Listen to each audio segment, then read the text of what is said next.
Head coach of the MVP track club, Paul Francis, is confident Jamaica will be represented in the men's sprint relay at this summer's Olympic Games, despite not yet qualifying for the event.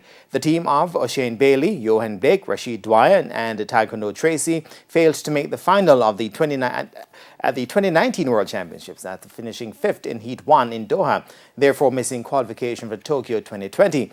And with the withdrawal from the World Relays in Poland, the team must now find other means of qualifying as one of the 16 for the Olympic Games. According to the World Athletics rules, the first 8 placed teams at the relays from May 1 to 2 shall automatically qualify for the relay at the 2020 Olympic Games. In case the team already qualified through the World Athletics Championships, the remaining places will be allocated according to the World Athletics top performance list of June 29, 2021. For the results to be valid for qualification purposes, a minimum of 2 different international teams representing at least 2 countries must compete in the race. It means then that it is likely that the team will look to qualify through a Diamond League meet.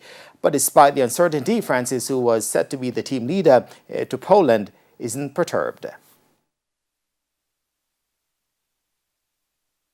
That is the nation's only team who have not yet qualified for the Olympic Games, and we were hoping that this opportunity would have been perfect for us to do so. However, I'm very confident that the J3s, led by able President Garth Gale and his executive, will conversely find opportunities and utilize opportunities for qualifying for that team. So I'm very confident that this will happen and that our team will be on the track come Tokyo nevertheless.